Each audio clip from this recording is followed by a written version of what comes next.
As an example of replacing a distributed load by a simpler characterization, let's consider this two-dimensional body here. So it's just a rectangle, and it's subjected over part of its top face to a distributed load that has magnitude Q naught. So Q naught is force per unit length across the top face of the object. And let's consider an equivalent characterization of this. And my claim is that I can replace this distributed load by a single point force of magnitude Q naught times L acting at a location x bar from the left end of the body. And x bar is given to us as A plus L over 2. So A is the distance from the end of the bar to the start of the distributed load, and L is the area over which the load acts.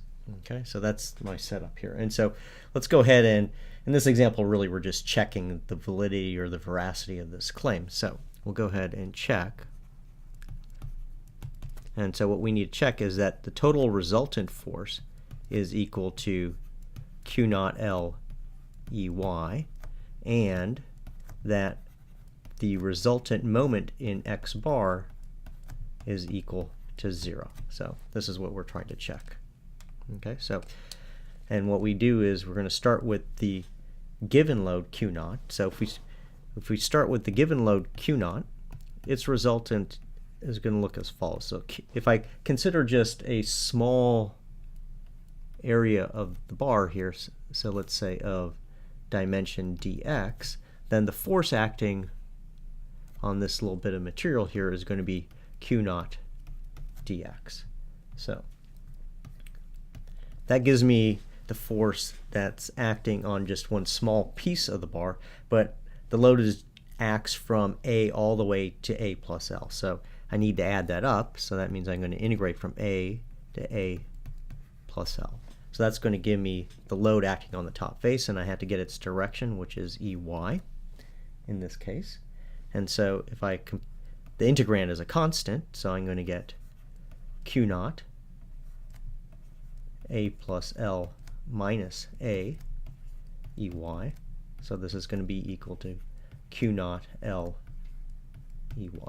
So I've checked, in fact, that the magnitude or the resultant load is Q naught L acting in the EY direction. So that works out. So the only thing that remains is to verify that the moment of the distributed load about x bar is actually equal to 0. And then we can say that my new drawing here of replacing the distributed load by simply a point force is in fact a true statement. So let's go ahead and look at the moment in x bar. Okay, so the moment in x bar is going to be equal to the force times the lever arm. Okay, so if I look at any location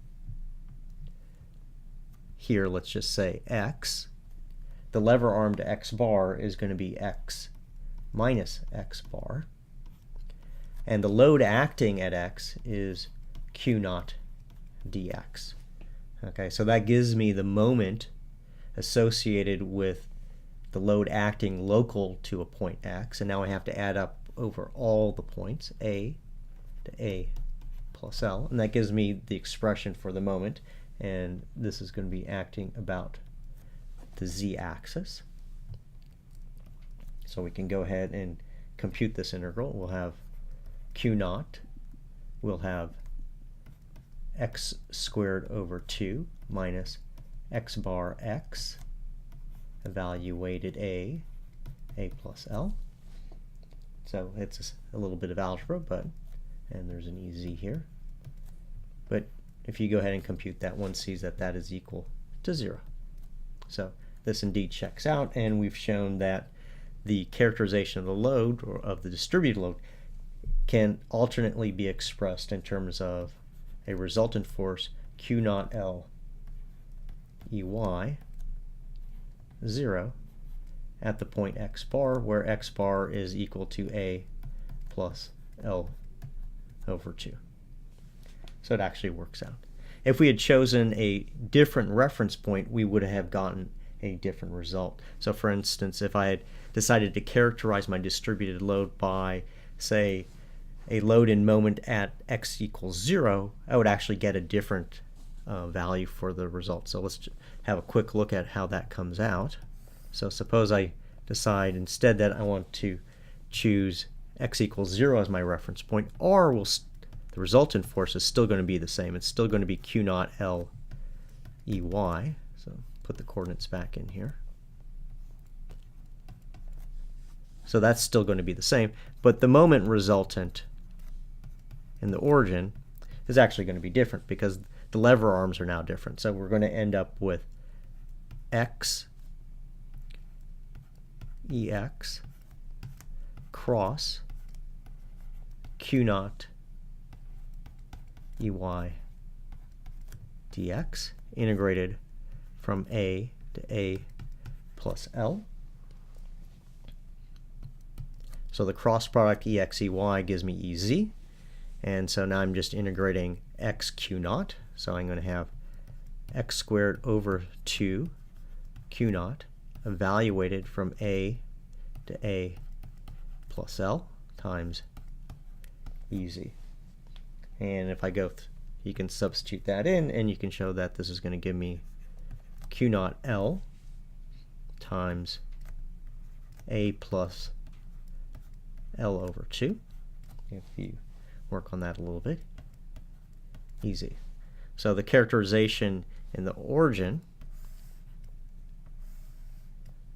looks like a force Q naught L EY and a moment Q naught L A plus L over 2 easy. So that's another characterization of the same force system, same distributed force system, one in which it's simply a point force and one in which it's a point force and a moment. So the point force only case is a bit simpler. So that's actually a special one that we often look for whenever we have distributed loads, is characterizations that are strictly point forces.